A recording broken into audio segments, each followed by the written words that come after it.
Hello everyone, welcome back to my channel. Welcome to my সংসার, আবার একটা নতুন ভিডিওতে। তো তোমরা সবাই কেমন আছো? আশা করছি ভালোই আছো। দেখো, সকাল সকাল শুরু করে দিলাম ভিডিওটা তোমাদেরকে সাথে নিয়ে। তো শুনুর বাবা আজকে যেহেতু রবিবার বাড়ি আছে, তো আমাকে বলেছিল ডিম পাউরুটি বানিয়ে দিতে। তুমি বানাও, তোমার ভালো বানাতে পারো, খাবো। তো ওখানে কেটে কুটে নিচ্ছে, আমি পেঁয়াজ কুচিয়ে দিয়ে এসেছি। আর ওই ভালো করে ডিমটা গুলে নিয়ে পাউরুটিগুলোকে আগে কেটে নিয়েছে, নিয়ে ডিমের মধ্যে চুবিয়ে চুবিয়ে এখানে ভাজতে লেগেছে। তো চলো, সকালবেলা প্রতিদেবের হাতের ব্রেকফাস্ট নিয়ে শুরু হবে। আর আমার গলাটা দেখছো ভেঙে গেছে, আবার ঠান্ডা লেগেছে। কদিন চান টান করেছি সকাল সকাল, তো এই নিয়ে এসে আমাকে দিয়ে গেল। এবার আমি খাবো, সেই জন্য গলাটা প্রচণ্ড খারাপ আর কাশিও হচ্ছে। আর আমার কাশি একবার হলে না সারতেই চায় না, জানো না। তাই তো এই যে দেখো খাচ্ছি বসে বসে। আমার মেয়ে তো খাবে না, ও দাঁড়িয়ে দাঁড়িয়ে শুধু দেখবে। প্রতিদিনবার আমি খাচ্ছি আর ওখানে মশা মারছে। আর মার জন্য রেখে দেওয়া হয়েছে, এত সুন্দর ব্রেকফাস্ট করে খাওয়ালো। এখন তার ডিমান্ড একটু চা করে দিতে হবে, তো সেটাই আমি এখানে চাটা বানিয়েছি। জল নিয়েছিলাম ঠিক মতো, তাও দেখছি কম হয়ে গেছে। তো ঠিক আছে, অ্যাডজাস্ট করে নেবে। এমনি বানাই না, তাও বানিয়ে দিয়েছি, এটাই অনেক। তো চাটাও ঢেলে নিয়েছি, এবার দিয়ে আসি, গিয়ে দাঁড়াও। আর আজকে মেয়েকে চুলও কাটাতে নিয়ে যাব। চুল কাটাবো বলতে, ওর ষষ্ঠী পুজোর পর থেকে, মানে হওয়ার পর থেকে এখনও ন্যাড়া হয়নি।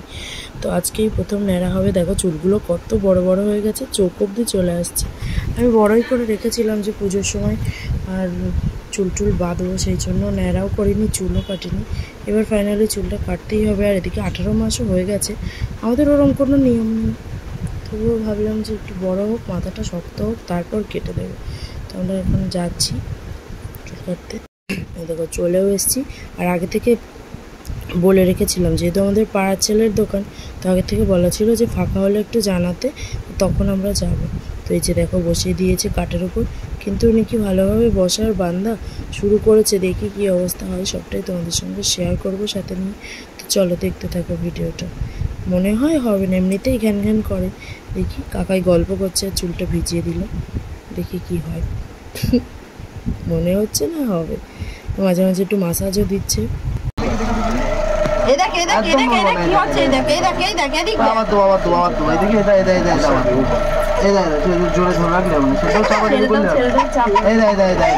আমি দিচ্ছি কার্টুন দেখো না,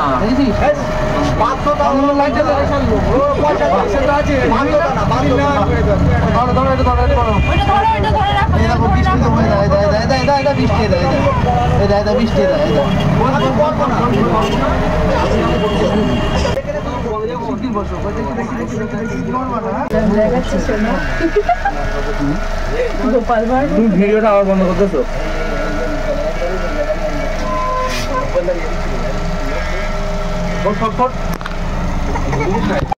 কত রকম করে চেষ্টা করা হলো, গল্প করে, ফোন দেখিয়ে, কোনোটাতে সাকসেস হলো না। অবশেষে সে তো খুঁট দিয়ে কাটতেই পারলো না, ট্রিমার দিয়ে, তাই মোটামুটি একটু ছেটে দিয়েছে। বাড়ি এসে আবার তারপর আমি আর শুনুর বাবা মিলে আবার চেঁচে এই ক্লিন শেপটা করেছি। দেখো অবস্থাটা। বাবা কী করছে, বাবাকে জ্বালাতে আছে।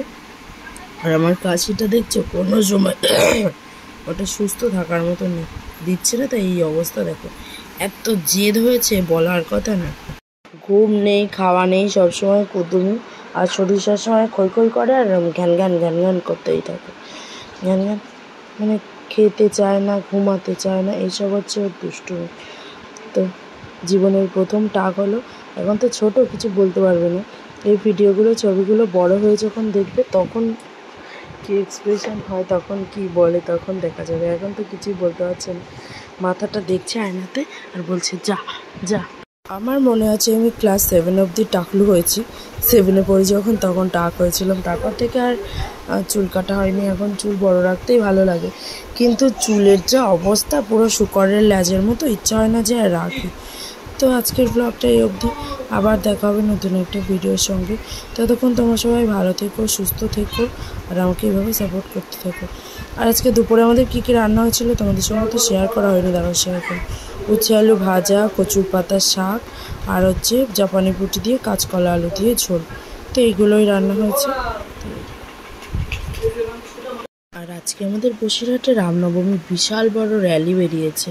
নবমীর দিন সেরকম খুব একটা জোর হয়নি, আজকে হয়েছে, তো সেটাই দেখতে থাকো তোমরা। শুনুন বাবা গেছিলো, আমরা যাইনি। এখানে দেখো রামকে ভালোবেসে কত লোক রাস্তায় নেমেছে। তো কত মহিলা পুরুষ সবাইরা গিয়েছে, শুধু আমরা যাইনি। শুনো ছোটো বলে আর যাওয়া হয়নি, চেষ্টা করব পরের বার কিংবা তারপরের বার যদি যেতে পারি। তো যে আমি যেতে পারিনি বলে শুনুর বাবা ভিডিও করে নিয়ে এসছে আমার জন্য।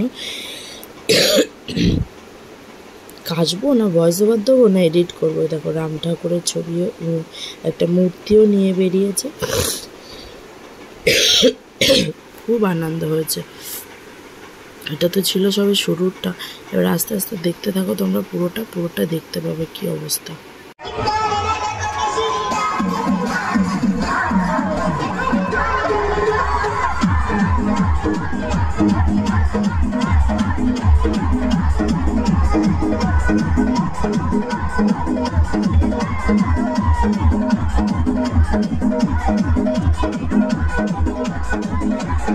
শোভাযাত্রায় শুধু যে সবাই গেছে আনন্দ করেছে সেটা না, তার সঙ্গে ছিল অনেক রকমের নাচ, ছৌ নাচ ছিল। এখানে দেখো সব গোপিনীরা নাচছে, কত রকমের অনুষ্ঠান এখানে হয়েছে।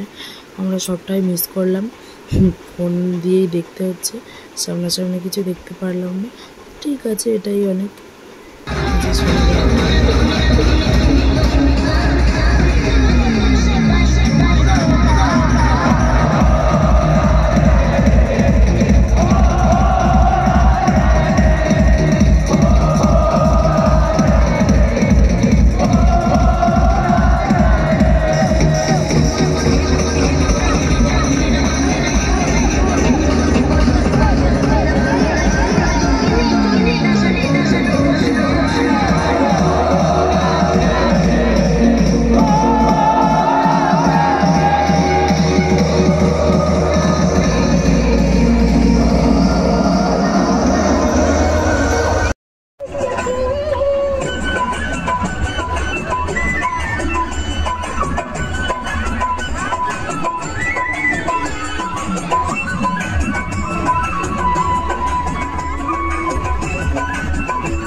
টুকটুক করে সব কিছুই তোমাদের সঙ্গে শেয়ার করে দিলাম।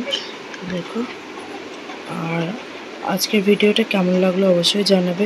শুনুর প্রথম ন্যাড়া হওয়া রামনবমীর মিছিলের দিন, এটাও সারা জীবন মনে থাকবে। তো সেই হিসাবেও করা হয়েছে অনেকটাই। তো আজকের ভিডিওটা এই অবধি। এখনও শুনুর বাবা বাড়ি আসেনি, সেই জন্য আমরা এই রাত্রিবেলা চলে এসেছি, প্রায় 9টা বাজে, এখনও আসেনি। ওই জন্য ফোন করে শুনলো, বললো এসে গেছি, তাই আমরা এগোতে এসেছি, ডাকলু আর আমি। তো আজকের মতো টাটা, থ্যাংকস ফর ওয়াচিং। আর কেমন লাগলো অবশ্যই কমেন্ট করে জানাবে। আর তোমাদের ভালোবাসায় আমার পরিবার এখন 406 জনের। তোমাদের ভালোবাসা, অনেক ধন্যবাদ তোমাদের সবাইকে।